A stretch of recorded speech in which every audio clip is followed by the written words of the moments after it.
Assalamualaikum warahmatullahi wabarakatuh. Perkenalkan, nama saya Afia Anggriani, NIM 18010140027 dari Program Studi Pendidikan Bahasa dan Sastra Indonesia kelas 6A.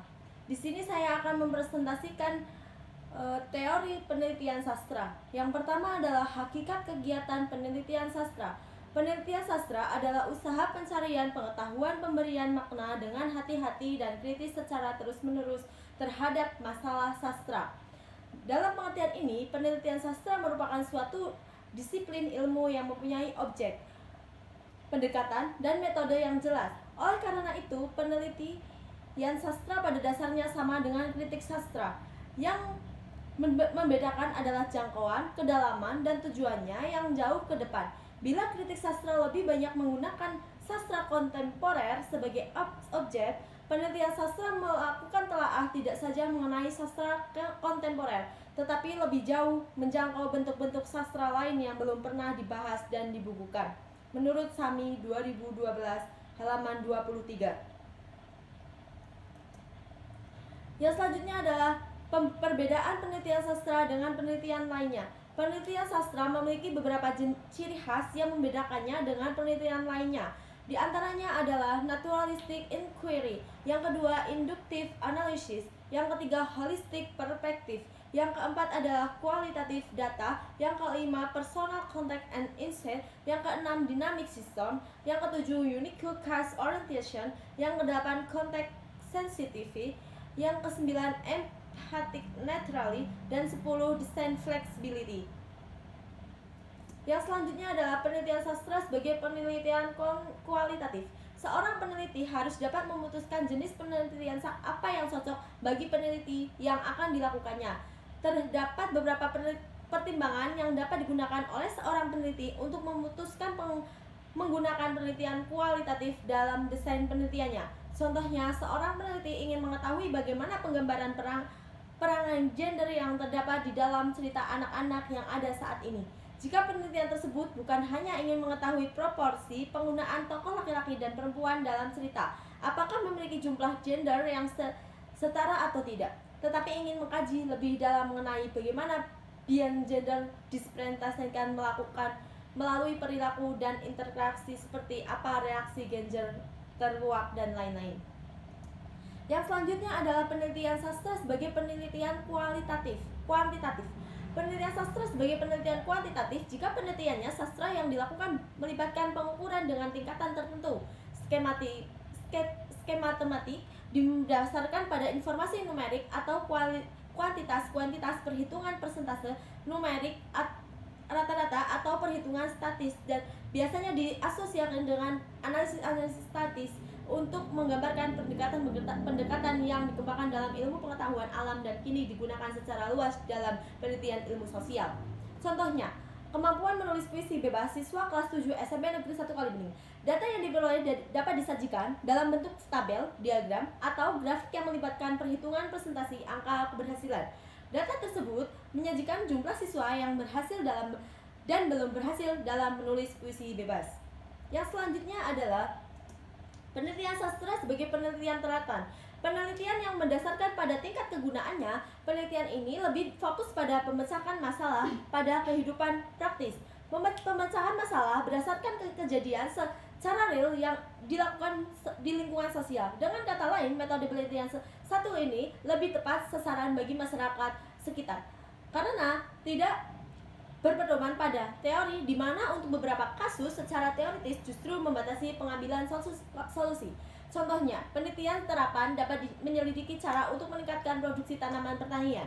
Di dalam penelitian tersebut, seseorang peneliti akan menyampaikan cara untuk meningkatkan produksi tanaman pertanian dengan baik. Selanjutnya adalah pengertian data dan sumber data dalam penelitian sastra. Data adalah kumpulan informasi atau nilai yang diperoleh dari pengamatan atau observasi suatu objek. Sumber data adalah subjek dari mana data dapat diperoleh atau subjek penelitian di mana data menempel. Sumber data dapat berupa benda, gerak, manusia, tempat, dan sebagainya. Contohnya, data dan sumber data pada judul pengaruh tingkat ekonomi keluarga siswa kelas 7 SMP Negeri 1 Kalibening. Datanya yaitu nilai hasil belajar bahasa Indonesia yang dicapai siswa kelas 7 SMP Negeri 1 Kalibening. Sumber datanya adalah SMP Negeri 1 Kalibening. Selanjutnya pengertian objek penelitian dalam penelitian sastra. Objek penelitian pada hakikatnya adalah topik permasalahan yang dikaji dalam penelitian. Namun demikian, pengertian objek penelitian seringkali tertukar dengan subjek penelitian. Contohnya, misalnya kita melakukan penelitian dengan fokus utama tentang masyarakat yang menolak pendirian bandara baru di daerahnya. Objek penelitian kita tentu bisa melibatkan masyarakat. Namun sebagaimana definisi di atas, objek penelitian adalah permasalahan, maka deskripsi yang tepat untuk objek penelitian adalah penokohan masyarakat terhadap rencana pembangunan bandara baru. Lalu, mengapa dalam penelitian sastra diperlukan pendekatan? Karena pendekatan penelitian merupakan cara berpikir yang diadopsi peneliti tentang bagaimana desain riset dibuat dan bagaimana penelitian dilakukan. Dalam riset sosial, pendekatan penelitian meliputi 3 jenis, yaitu kualitatif, kuantitatif, dan campuran atau gabungan yang juga dikenal dengan istilah mixed method. Selanjutnya adalah pendekatan dalam penelitian sastra, yaitu 1. Pendekatan sosiologis, yang kedua pendekatan psikologis, yang ketiga adalah pendekatan antropologis, yang keempat adalah pendekatan historis, yang kelima adalah pendekatan metopik, yang keenam pendekatan ekspresif, yang ketujuh pendekatan mimesis, yang kedelapan pendekatan pragmatik, dan yang terakhir pendekatan objektif.